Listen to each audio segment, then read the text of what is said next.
Into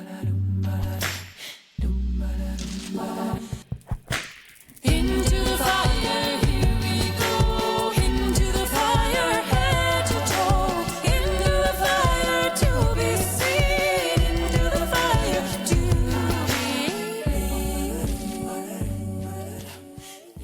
be. Welcome to Sacred Village Podcast. I'm Tara Pinsonnault, better known as Gaia Sophia, and I am really excited to introduce our guest today. This is Kayla Tassone, and if you are in my inner circle, then I have definitely mentioned her name. She is a intuitive, a medium, a spiritual guide. She's based on Vancouver Island and truly is one of a kind human being. As a healer myself, I have a special, I don't know if it's a hobby, just I like to tap into other healers and seers in the world.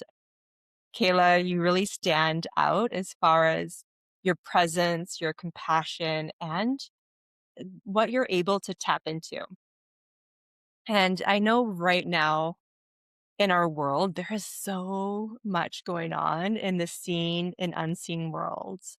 And you have this very special bird's eye view to be able to tap in through your connection, through what comes through in an individual reading, and your ability to articulate it.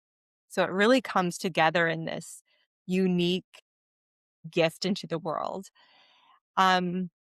That's my introduction of you. I know there's much more to you than just this facet. So I would love to have you introduce yourself to our listeners of Sacred Village Podcast. I mean, that's probably the kindest, most beautiful introduction that anyone has ever given me. So I don't even know how to follow that up.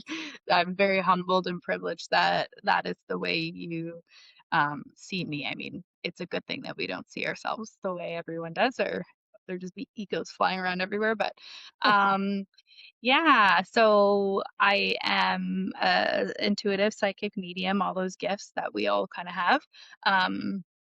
Mine all come together to do exactly what you shared, and I'm able to kind of step into the container of you, or whoever is the person receiving the reading, the messaging, the teaching, and able to kind of step into that. And like, that's such a privilege, something that I take it's so sacred, and I take it so seriously.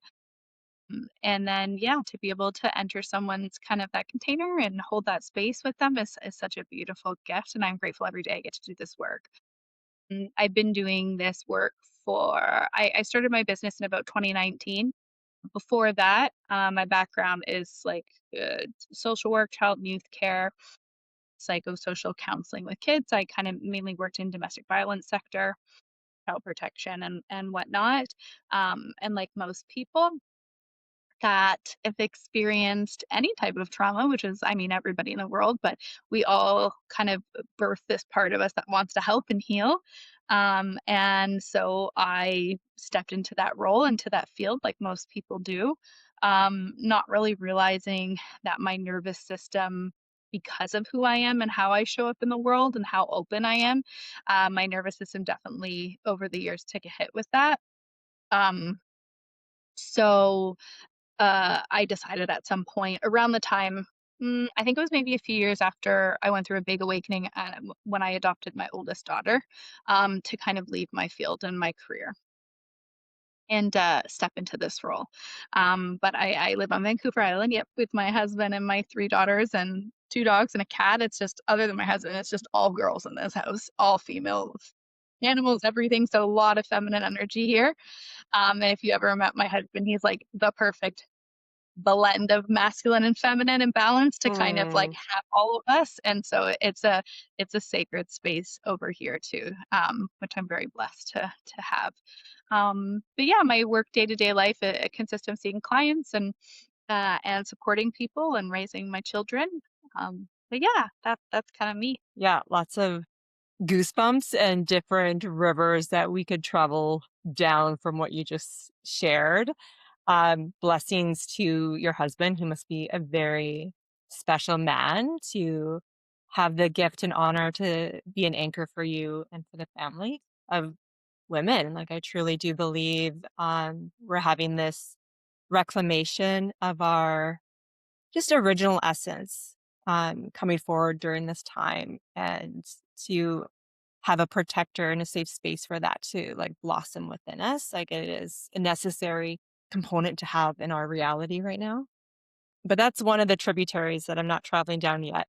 Where I want to start actually is, you mentioned on your website that your gifts started to come in at age 13.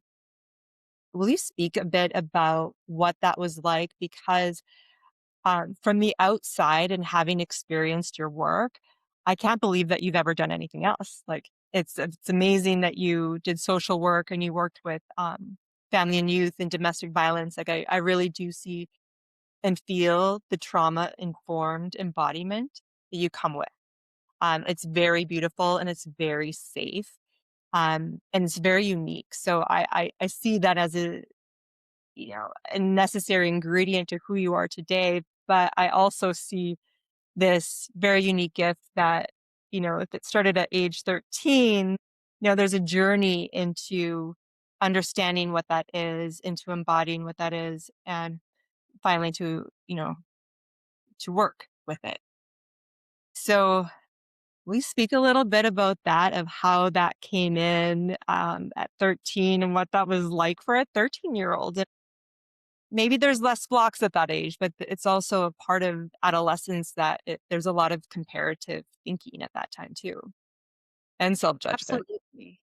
Yeah, and I think that is such a precious stage where everything is very volume up in your experiences as a teenager, right? The world is louder, bigger, everything's more intense. So that definitely played a role. Um, the specific moment I refer to on my site and in a book I co-authored, I talk about that moment as being such a big catalyst. Um, but in terms of, let's just say, like seeing spirit, connecting with, people, beings, that was kind of always there. And the good part of like my upbringing was my mom was very open with that language. We were very spiritual. I would always sneak into her room, play with her, oracle cards, even when I was like 8 or and so the language was always there. So I understood. What I saw was never really scared of it, but we hopped around homes a lot, and so I got to experience many different beings in many different homes, not always comfortable. So I was very kind of well versed in that. But what happened around that moment in time I spoke about is like any teenager kind of sitting in all my stuff and thinking, Yeah. feeling and thinking into all of my lived experiences. And by 13 there were a lot, um, and thinking and feeling. I remember standing in my room, and it was like I lived in it was a room in a basement, and I remember sitting there and feeling and thinking like why? Like you have like why am I like why do I go through all this? Like why? And I'm sure again like that like the beauty of that age is everything is extra intense, but just I remember like having a really hard time at that stage of life and just really wanting to understand why my life was the way it was. And I just had this like massive kind of calmness in my body, and what could be determined as my guide or my higher consciousness, but it was basically just told very bluntly, like, you chose this life, Kayla. and and it was less about kind of, I would say, the wording, but it was more of the feeling that accompanied it. It was like this like deep remembering of like, oh snap, this is true. Like, okay. And it was like, you designed all of this and like it's okay. And I think at that age, it downloaded and put something inside of me that was a framework in which I was able to understand why I would experience and then go on to experience many, many, many other things. And that all kind of allowed me to have that, I guess, spiritual lens. And I talk about in the book as well, as then it catches up with you because we can't spiritually bypass this experience, right? Hmm. As much as Hmm. I was like, oh, okay, these perspectives and everything. It was very, humbling and rooting, and it made sense. But I still had to go through it. I still had to walk it and feel it and experience it in my body. So but yeah, so that experience, I look back at that, and that's why I was always been so passionate about spirituality. Even in my education, I was very much like trying to disrupt the systems and like spirituality, bringing that forth and helping people remember like we are these beings. And um, I think that that moment in time really saved me. It gave me a philosophy or something that allowed me to kind of, yeah, view my experiences a bit differently. And I think I never got lost in the woe was me after that. Like I never, like I'm sure I have at different parts, but I never was able to go into that place. Like I always saw everything through that lens. And so that's kind of been a gift and a curse in a way. But that's kind of what happened around that age. Yeah, I can feel the impact of that moment because if you feel something so somatically like you did, now that becomes your new worldview. That becomes your perspective. Like there's no turning back from that moment. And it also brings up the idea that trauma can actually open these doors into the spirit world and gifts can actually come through that challenge of trauma. Do you find that true in your story, or do you see that reflected in the world Absolutely. of gift of seers? Mhm.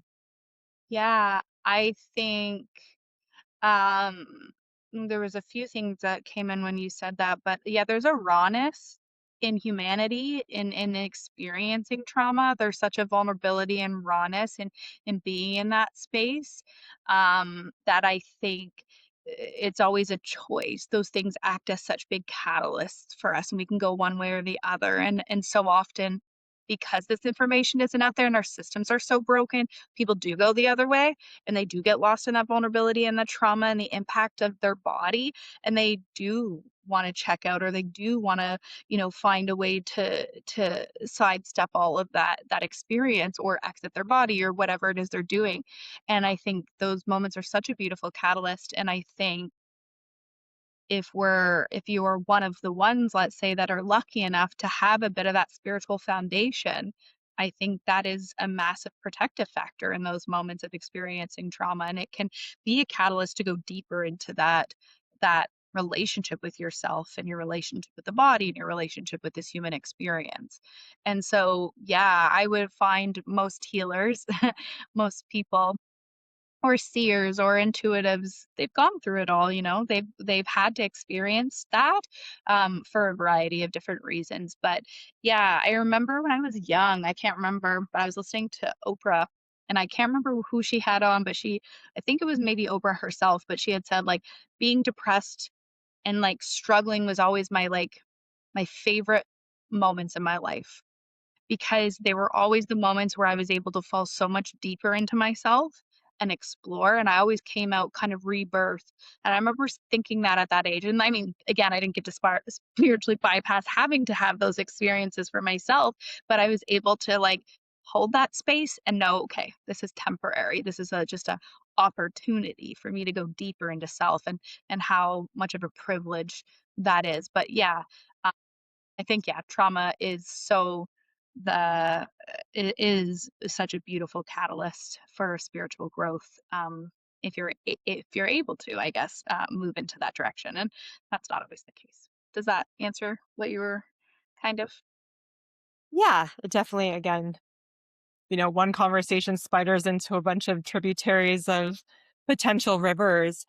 And it did make me think about in readings, I'm sure people that reach out are coming from, fear, scarcity, loss, curiosity. They're not always coming from a place of wholeness and empowerment.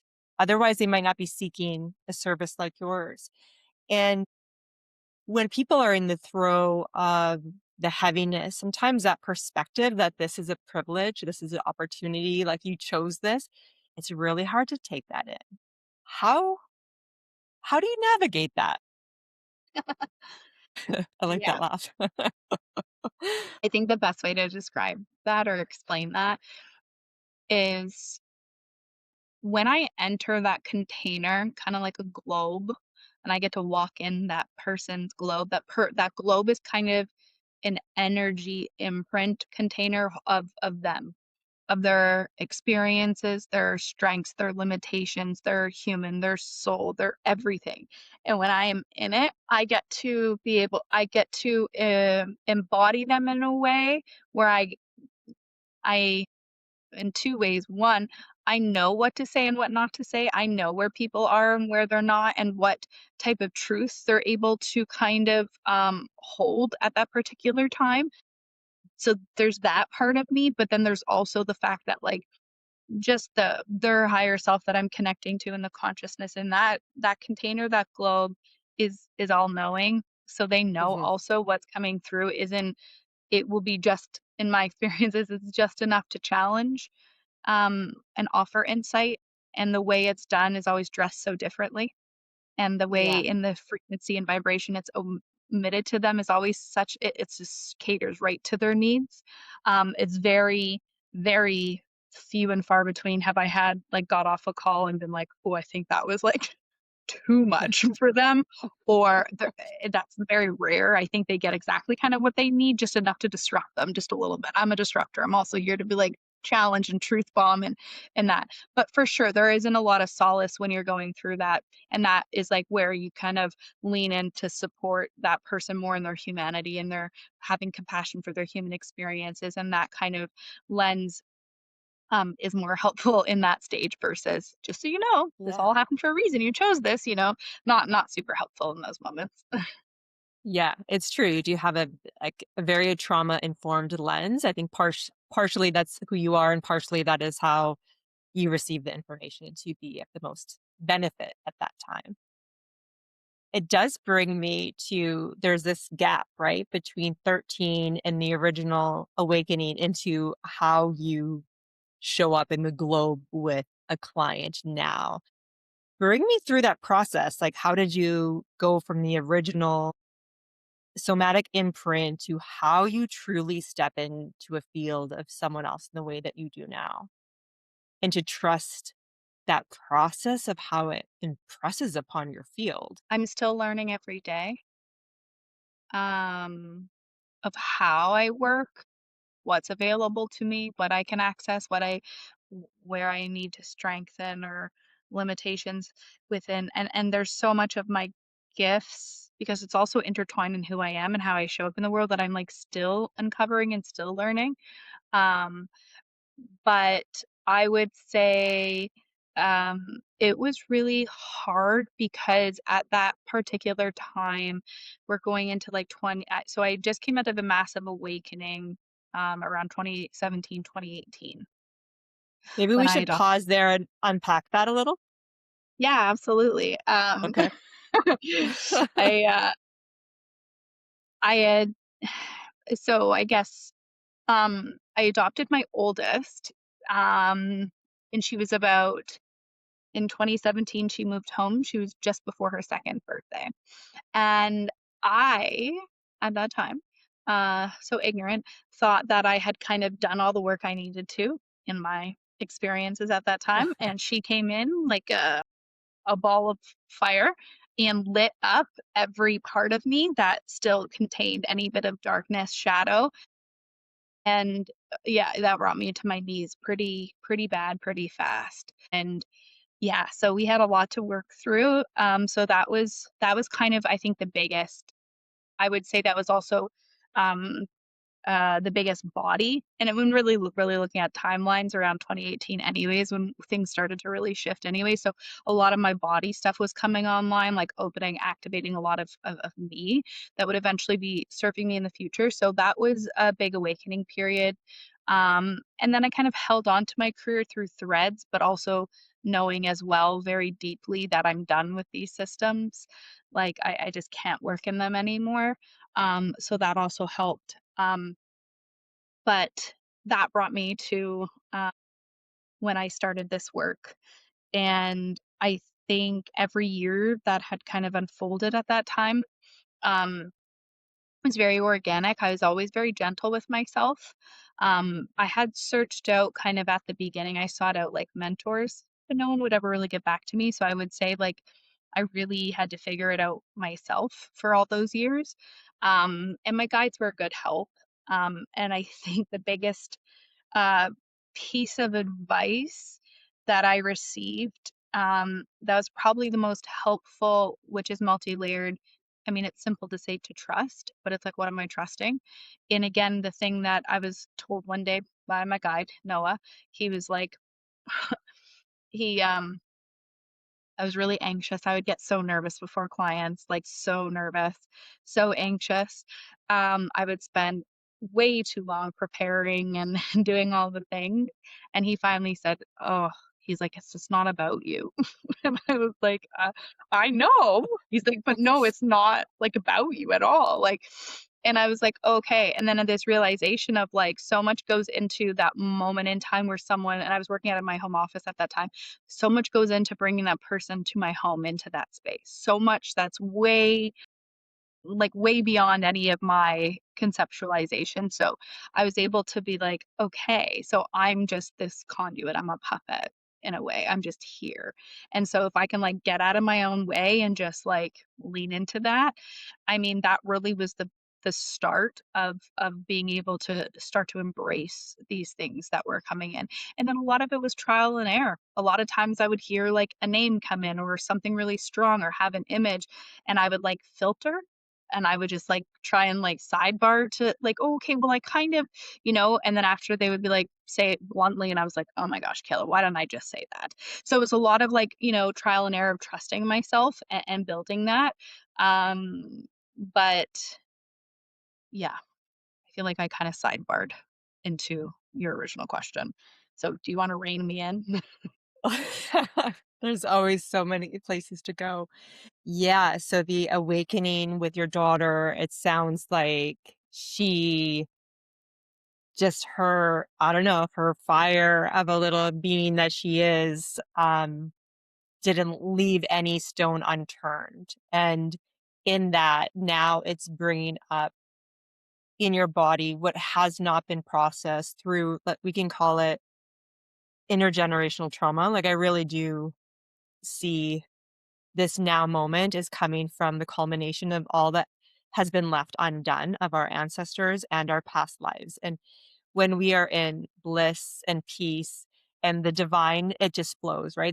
No, nothing sticks. We're just there.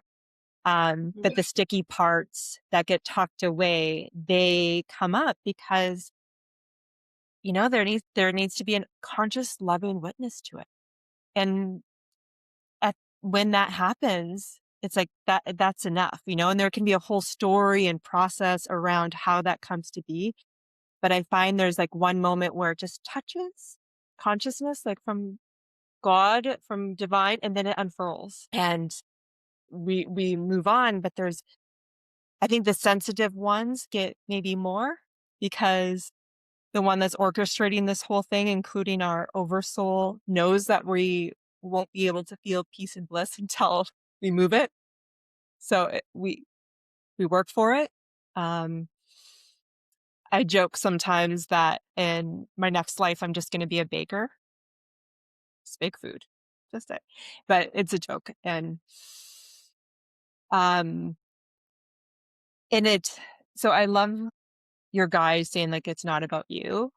Um, it sounds so simple to the idea of trust, the idea of surrender, and because of these traumas, because of our conditioning, we're so used to grabbing something to grab, like we feel safety in that holding on to the sidebar. So, yeah, I'm curious about your process with that. You know, maybe it looks different for you, but I kind of imagine this like urge and like, no, no, no, don't do it. Like this urge, no, no, no, just let it be. Mm. There was something I wanted to circle back to because I think it's so important. Um, was Yeah, as humans, and I think this is like one of my biggest favorite teachings for myself, and that I like to with others, but is, yeah, humans, we have a real normal, but a real tendency to make everything about ourselves. And through no fault of our own, we just do. We're very, selfish beings in that way, whether we're like worried about how we show up, how we, this, all these things. So I think it was such a good lesson for me to really understand, like, there's just this other flow around, like, being able to just be and not have to, like, perform and be in that masculine of worry and concern, and so I think that's something that I think we're seeing a little bit more nowadays within our world, that understanding. I think so that was really helpful and definitely, took the spotlight off me and a little bit of pressure. But in terms of, remind me again of your question. You were asking how I work, Well, like how I turn how, on? how, um, yes, but before we, I guess, go back to that spot, it was, as a human being with conditioning, even with this awareness, you still have to bring it into practice.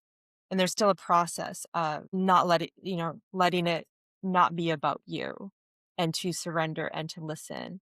And yeah, is there anything that you want to say about that process? I think that process for me, and what I would say is really, making a conscious, I guess, or sort of maybe even being aware that we have a conscious choice to embrace and love and or play with our relationship with our human. Um, we all don't we all ebb and flow out of moments where we didn't like this experience and didn't like being human. And fundamentally, a lot of people in the world just don't like being human. They don't like any of it. Even very spiritual people look at the world and be like, why am I here? This is so broken. Like, you know, and I think to know that we have choice there, that we get to play with that, that, like, not only do we choose to come into, this meat suit, this human body and have this experience, but it is like any relationship at all. It's gonna flow and there's gonna be hardship, there's gonna be disconnect, reconnect, rebirth, death of self, and to know that that's, like, fundamentally a massive thing that you get to have choice in, like, you get to discern that, you get to play with it, you get to work on that relationship or disconnect from it, and I think to do that work is really that leads into, at least it was for me, my shadow work and all these other parts of my human experiences, and then what birthed out of that is my relationship with my body. It's like, "Oh, yeah, okay, I have a whole different relationship with my body and my emotional body," and so on, and so I think through that, I was able to learn, and what my hope is for people when they realize they kind of have that choice and to be aware of it. I think just even awareness of that relationship alone, that that exists, whether we see it or not, is so profound. And then to have the choice to work on that and to be an open or curious participant in that really starts to breed and pave the way for compassion and unconditional love of self. Like, we are all human. We are all going to make mistakes. We're all going to go through all the things. And I think that is the biggest piece where people really collapse in shame and don't live their Mhm. truth or don't live it. They're kind of like in alignment because of that shame and those lived experiences. And I think that relationship with the human is such a bridge to that self love in a way, just by those moments of like, it's like the ultimate act of self love by understanding that we have a relationship with our human and then meeting ourselves there. I think I always encourage people who are, let's say, new to healing or new to work on self or whatever to kind of start there and to kind of poke Mhm. around and observe what that relationship is because I think it opens the door to everything else really. And fundamentally is why we're here. I think that's really beautifully said. I think that's going to help a lot of people. Um, I often get that question too, like people want to know where to begin. And, after so many decades of like personal work, sometimes you forget like where the foundation is, where, to stay with beginner's mind, and to, yeah, like make sure that the root system of this expression of our divinity embodied is really well nourished. And it does, like, it is a somatic experience, but it also is really rooted in our perspective. And thinking about perspective, when you, I guess this is a question about the future, because you read for a lot of people and you have your own connection to communication from the unseen. And there's probably a picture that's painted for our potential timeline in the future for humanity of where we're going. And I don't think anyone on earth right now can say something's not happening. Like just what the disclosures that are happening.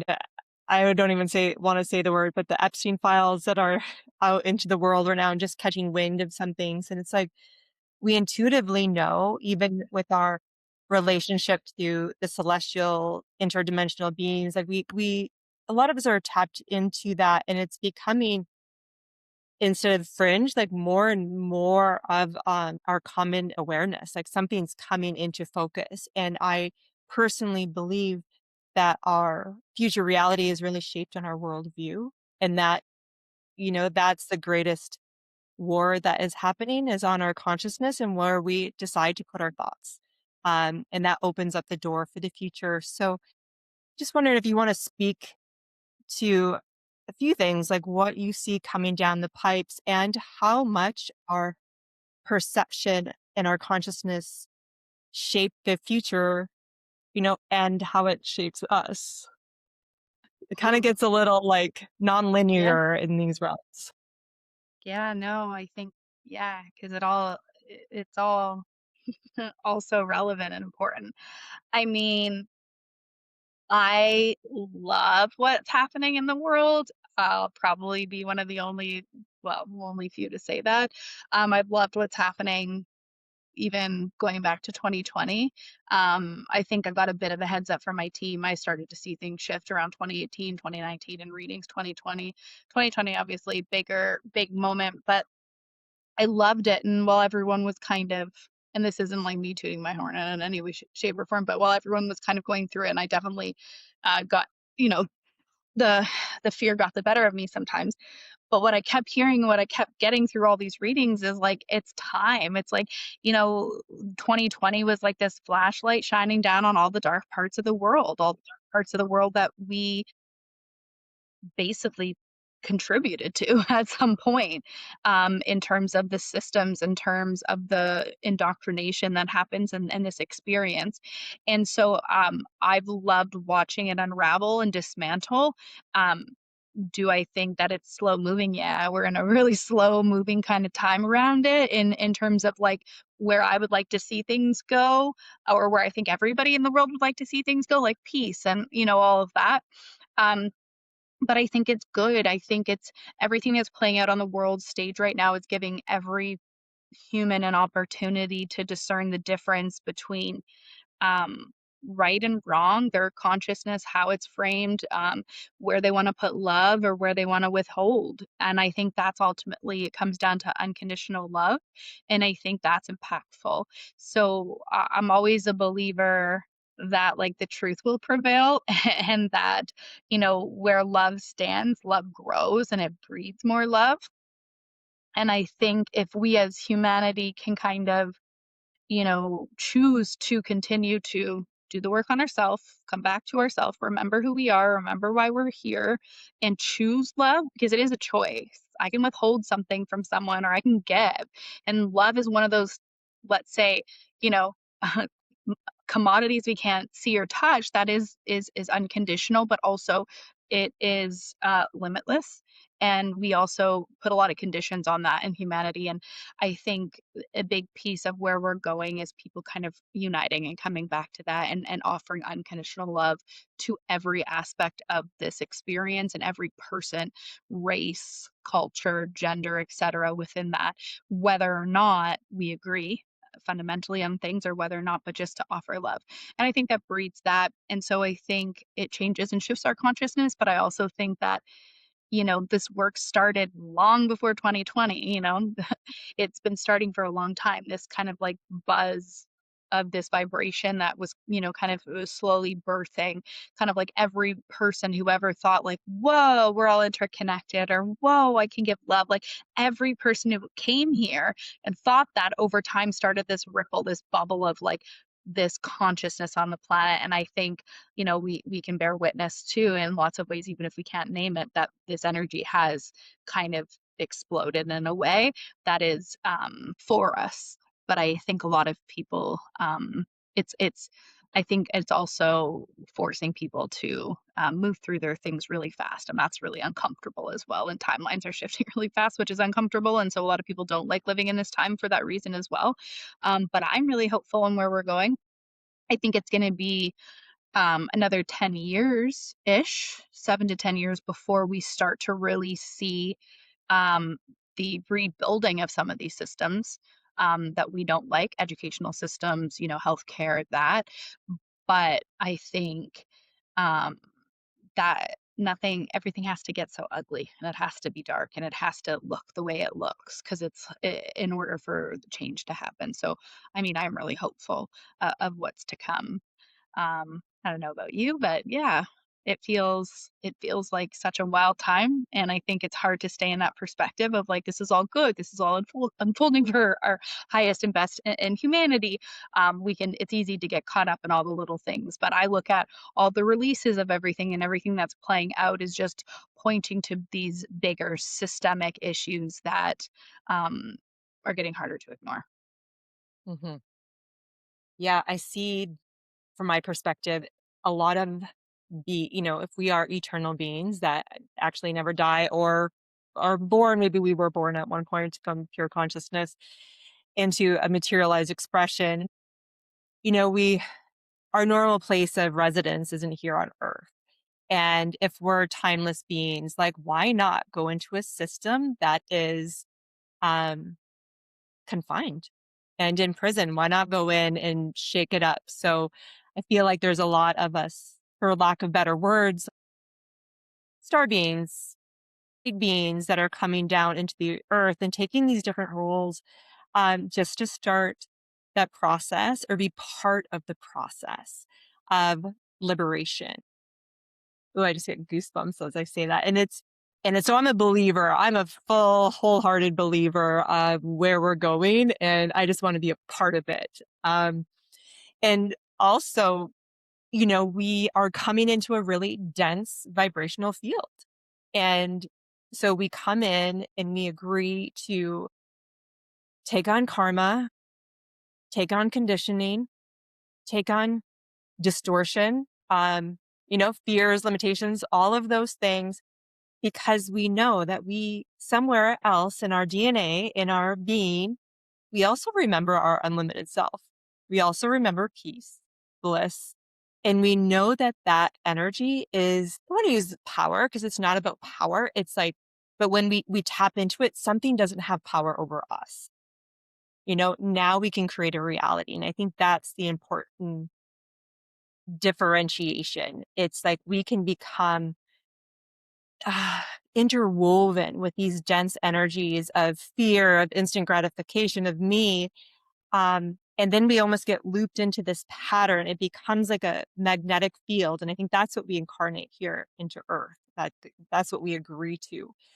Um, and so we, through that kind of traumatizing experience of that magnetism, I think we have these little moments where our guides, like we all have support from the unseen world come in. They're like, wait a minute, don't forget, even if it's just a seed, don't forget who you are. And that this whole thing, it feels so real, that has no power over this. And you can do it, little Skywalker, like you're going to grow in a human body and you're going to like remember. And then we get these like masters on earth, which looks very normal. It's very normal. It's just that weight of that realm doesn't hold us there anymore, and then we can be influential in the path out of that space. It's kind of a magnetic field. I don't know if this still happens for you, but almost every day it's like, what am I aligned to? What is my truth? What do I devote myself to? And it's like almost every day there is a remembering to keep that vibration. Do you find that to be true or not so much anymore? Yeah, no, absolutely. I think what you're referring to in my mind is like this space is, which is why I, like my business partner Angela and I, and she founded the school, is to really talk and have this conversation about what happens after healing. Like a lot of people are in this liminal space right now where exactly what you said, they're in that that kind of remembering. And the way my guides have always explained it to me is like, and I may have said this to you, so if it's boring, I apologize. But it's like this system inside of us. They always tell me it's like a motherboard or like an electrical system, and it's something we spend lifetimes and or lots of time over there preparing and planning and designing and everything, like little cords and this buttons, and everything turns off, and then we're thrusted into the world. And then as we meet certain people and have certain experiences and time pass, little things start to activate. And it's just through the remembering, through this process. And I think we're in a very, very specific time where remembering is crucial. Remembering this, for me, learning or getting that is exactly what you're saying, is like every day kind of coming back into alignment and kind of checking in terms of like, am I off a few degrees because of the collective Mhm. consciousness? Am I off this because of this kind of Yeah. human thing I'm going through? And kind of coming back into alignment within myself and ensuring that I'm where I need to be and it feels good in my body. And that I think if Mhm. we live from that, then the activation just happens and everything comes online and it's easier to remember. And then I just remember who I am. I remember why I'm here. I remember what I'm supposed to do. It just feels so effortless and easy, and there's no suffering in that. And I think that's the direction we're going, is like if everyone can just Mhm. start to remember and like come back into alignment and have this thing remembered and activated within them, whatever purpose they're here for, whatever anything that they're here to contribute to, there is such effortless and ease in that. And that is like non-suffering and like that feminine flow and going in that direction. Mhm. And I think that's really important. And I think a lot of people who have been doing the work and have been healing, and light workers and, all these star beings and who've been doing this for decades, are in that space now. They're coming into like full remembering and helping and guiding other people. And so I have so much hope and love for those people doing that work right now, which, you and I get to be a part of that. Yeah. I love that.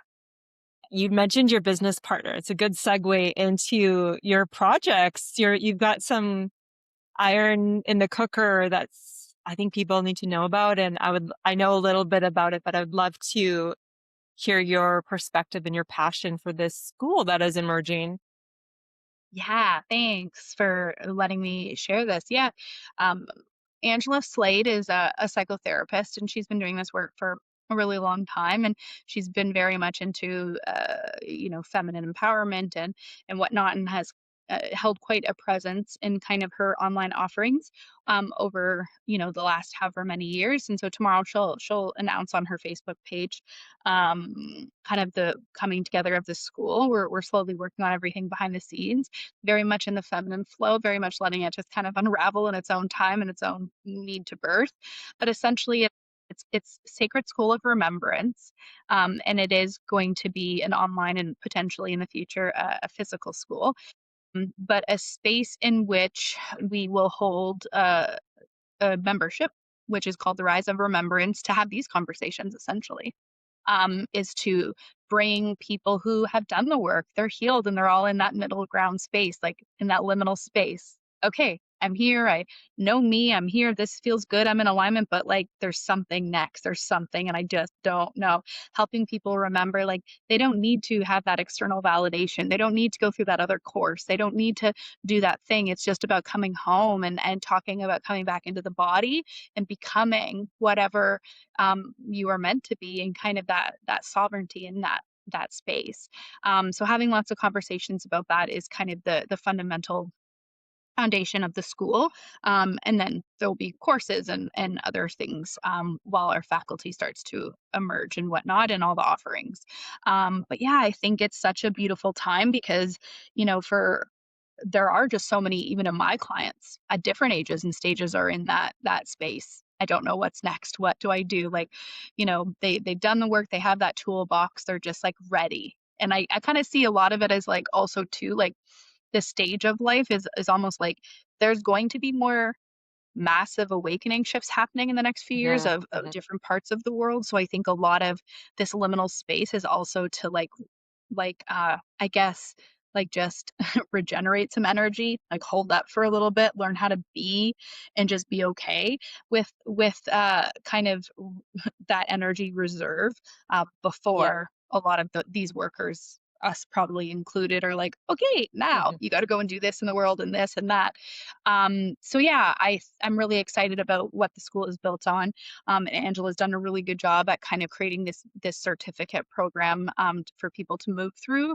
And I think that's kind of also the missing piece in the world. There's, even my clients, like they're chiropractors or physios or this, and they're just like, I want to incorporate something else in my work, or I don't want to just be labeled as like a physiotherapist. I also want to do Mhm. somatic work and healing and this. And it's like, how do I take all of that and become something?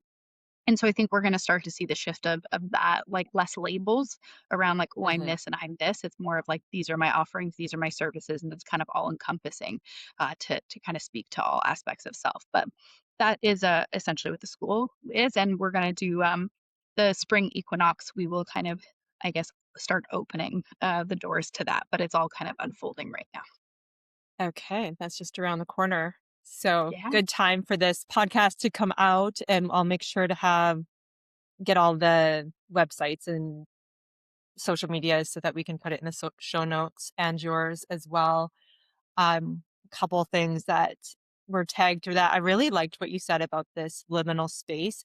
What I've noticed in this realm of what's called light workers is it's like we have had to go through our own detox of these programs and conditioning of being in a woman's body, of adapting ourselves for survival and light. That goes for men too. That we've adapted ourselves for love and to survive in the world. And now that this is like releasing from our system, it's like we're so conditioned to be in the battle of life. It's like, okay, what if we just pause for a moment? We're like, I don't even know what to do here.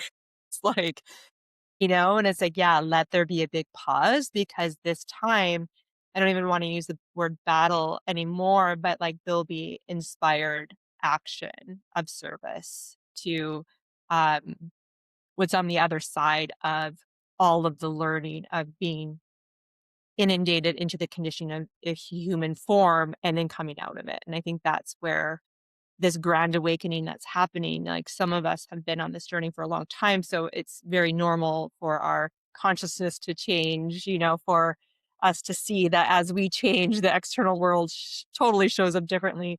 But we're going to have people that have never probably spoken the word spiritual before in their life that start to come online and be like, what is happening? I yeah. committed to this marriage for 30 years and I don't even love her, like it was the right thing to do. Like just things like that or career path. It's like people will really see that they were conditioned in their choices in life and that it wasn't coming from like their true nature, their heart, their authenticity. It was coming from what they should do or what they needed to do for survival. Painful for a lot of people. Yeah. Yeah. It's else? I did have one question. Like, has um has there ever been something that like really surprised you in a reading or something that your guides have said, like something that you really had to sit with for a while? Like, that even rocked my worldview. I think even it's probably the beings that have shown up, I think are kind of have always kind of been rock my world a bit. Uh, the colors and the different realms in which they're from and planets and so on, that's always a little jolting sometimes. Um, Not in a bad way, but just in a, I'm very aware that I am Kayla in this body and this human, and my eyes are my human, and so on. So it's kind of like that. Some of the concepts, uh, not so jarring, but more of like profound. I think I have a client who um draws, channels some art. And through our session and kind of through some of the information is around this potential of free energy coming. back onto planet, and a lot of like to the way that was processed is almost like the symbols and everything on the page can almost like come to life, like it's actually like real in a way that really hurt my brain, trying to understand that. Um, uh, and like galactically, the support of Galactic Council kind of helping with this like energy come back. Cause like, let's obviously, power and greed have created all these commodities, but really it's like, we actually probably could create something that is like free for everybody. And that, so some of those concepts and some of those things that hurt my brain, because like, I mean, that's just not my area of expertise. So I'm always blown away about at some of that. Um, and more so, like you were saying too, about the awakening, always blown away about that, like people's lives. Like I have a lot of clients, like doctors or politicians or this all over the world that will find me, and like they've never had a reading before. They have Mm, never even like poked their head into the woo woo in any way. And it's just like, whoa, like there's something happening here. And like my heart goes to those people because mhm, like it is painful to wake up and realize almost that there was no choice. You feel like in a way you didn't have choice. Like where you had choice, you were conditioned. And to realize those conditionings weren't really in alignment with who you are and what you wanted, oh, that's painful, and there's grief and there's anger in that. And so I think we're going to see a lot more of that, mhm, really. And that's what points at those systems, that indoctrination, and that's what gives people more liberation and more sovereignty to be like, oh yeah, so then I get to choose. This is me, and that's not me, and that. mhm. So it's going to be powerful next few years. In readings, those are kind of things. I'm sure there's been some crazy stuff that has happened in sessions, animal stuff, but for the life of me, my mom brain is blocking it, so I can't actually think of anything right now. So but those few things are always, but every day, every reading, there isn't a session that goes by that I don't walk out and I'm like, oh, that was interesting. I'm always Yeah, receiving just as much as comes out. Yeah. yeah, I bet. Yeah, mom brain. As soon as you recover from mom brain, you'll have perimenopausal brain. Like, I'm getting there. what is the word for that again? Like, I don't know. I just given up on English. I know the joy of having kids later in life. Like I'm almost 40, so I'm like hitting that stage where it's like, is this hormones? Is this, or is it? Oh no, it's all of it actually. Loving it. Yeah, Yeah. it's all of it. Um, there was one other thing you had said a little earlier that I tagged, and I just remembered because perimenopausal brain had kicked in. It's like, oh, it's gone. Um, so just around the future of like healers and helpers, and in Squamish we have a few amazing healers, and sometimes we give ourselves these very like normal names, cranial, physio, massage. It's like, okay, people know what that is, but then you step in and there's a whole transference of frequency and attunement that does the work. But it's like, what do you call that when you totally attune to another frequency? Because in your frequency, you have the antidote if you have been through there. It's like if you caught chicken pox, now you can't get chicken pox. So you can walk in a room with chicken pox and be fine. But that's the same with emotional or frequency disturbances. You know those disturbances. And if you have healed that, let's just say it's like a shame. Well, if you still have the cord of shame alive in your body, you're going to walk into that room and it's going to echo it and you're going to feel shame now. Or you know what that cord, that frequency of shame feels like. You've healed it so you can walk into the room and shame doesn't attach to you. And I see that the healers coming through are a lot like that, that they are now, my guides are coming in with that one, that they are now turning you know, their journey into the medicine, and that their instrument of themselves, their consciousness, their attunement becomes that. And what do you name that? Like, how do you train for that? How do you put a license on that? Like, it's just kind of impossible because it's, That is such a good question, and one of my biggest passions right now, tied in kind of why the school exists. mhm, Because it's like even like before, probably before COVID and during in like 2021 too, they a lot of times it would come through in readings. We are going to inevitably shift our educational institution and how we are trained and how we go to school, we already see the younger kids, demolishing that paradigm. Like, screw that. I will do this and I will make my money on TikTok and I will do all that. So we already see the disruption of that. But they even talk about like the disruption of like a welder isn't going to be a welder in 20 years, an electrician isn't going to be an electrician in 20 years. We are in this massive phase of revitalizing all of that. And like that's where the school kind of came in, is like, okay, like let's be a part of this space where, let's say, I don't even know the history of like chiropractics, but let's just say the person who woke up one day was like, oh, I'm gonna do bones and let's do this, and then I'm gonna go out and teach it and patent it. And now it's there's chiropractors all over the world. We're in that stage of rebirth of what is going to come. And so I think one thing that I always say to people is get out of the box. We don't need those boxes anymore. Stop being scared to liberate yourself out of the box, out of fear that like you're not going to make money, you're not going to, you're going to be judged.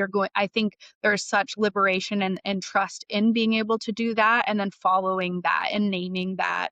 Mhm. There are a lot of people that do that right now, but they do it quietly. Like they're RMTs Mhm. and, Yeah. can be Yeah, it's very directly quiet. billed, but they're also doing Mhm. that. And Yeah. so I think that's a big piece of where we're going. And I think the names of what it will be is going to shift in a way of Mhm. how we show up. And I think people are getting a lot more comfortable with like the word healer, and that is like Mhm. could be all encompassing, but it's like it's curated to you in a way. So I think there's like lots of shifts in that happening. Does that make sense? Yeah. Oh, yeah, big time. And I think people are ready for just something that works and, that actually works. And I think that you're right. Like our kids are so wise for the system. Like my son, who's just graduating this year, I'm like, you have to graduate high school. Like that is not on the table of options. You can do it any way you want. In the last couple of years, he went back to homeschooling because his spirit, his soul will not allow the snuffing of his light and that indoctrination. And he knows how sensitive he is and how influenced he is by who's around him. And that's not the consciousness of what he wanted to be influencing him. And he is so steady, so clear, like so balanced in his masculine and feminine, so wanting to stand up as this protector and like a good man, like what a man is in the world to keep like law and order, but not in a confining way, but in a way that creates structure for freedom. And it'll be interesting what the world looks like in 10 years and 20 years from now. And it's exciting to be a part of it. And it's also a big responsibility. Like as a mother yourself, you'll have children that won't fit the the compartmentalization of public education or the medical system. So we're still in process of raising these beings while there's not new systems in place. We trust our intuition, we trust our resourcefulness, and we're also like, one person. I say that knowing there is community around us, but there aren't systems in place to support the new earth yet. We're part of that creation, like you said, with the school um, And that's the and it's hard place, something like right? Because it's huh? like right at the beginning of every, I said it's a hard place to be. It's like the beginning of Yeah, everything, right? It's like a lot of the first, right? Like the first going out yeah, there and building new schools, the first going out there and yeah, doing that. And it's a tricky time for people. yeah. And in 5 generations from now, they'll talk about their pioneering ancestors, and yeah, we get to be that.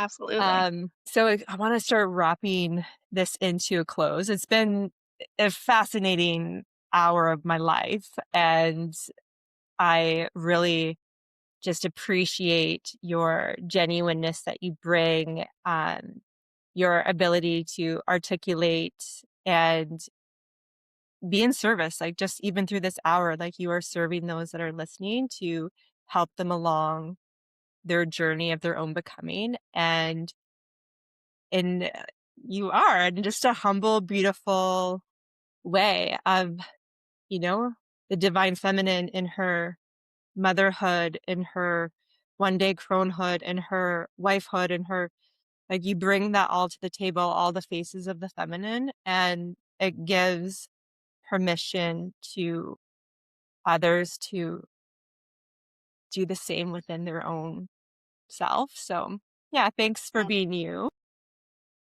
thank you for And being you. Such a so, privilege to be peace with you. So thank you. yeah, what a great day. Why don't you just give a shout out to how people can find you? I will say that she's very difficult to get a session with because it's spiders. Like I have sent all of my closest people to her, and then they send their closest people. So she opens her schedule once a month. Connect with her. You got to get in there in the first 20 minutes. And she has a limited number because she is a mom of young kids. And things will shift in the future as the school takes off. So I do advise, if you want a really unique, calibrated session that is like no other, I highly recommend this lady. And so, how can they find you? Yeah. My website is www.kayleanne.ca, but you can also find me on Instagram, and my number is pretty much everywhere, so you can also just text me. But I do open my books once a month on the 16th at 8 a.m. Pacific Standard Time. Yeah, a lot of people don't love it, but my kids are so young, their schedules change, so it's kind of month to month, like nap schedule and this, and like, okay, how can I fit in work? It's kind of just that way for now, but yeah, but I try to do my best if someone's like really in need to kind of get them in or get on my wait list. But yeah, um, but just yeah, reach out, connect, and I'm always just open to having conversations with people or trying to point them in the direction of something that they may be in need of. But yeah, and thank you so much for what you're doing in the world, and I really appreciate you as a woman and as a friend and all that you represent in the divine feminine. And I think that your story really hasn't even begun yet, and I'm really excited to kind of see what you end up doing well, more of what you're going to be doing in the world. So it's a privilege. So thank you. Yeah, thank you too. And thank Yeah. you to everyone that's listening to the Sacred Village podcast. Over and out. Mhm. Okay. Bye.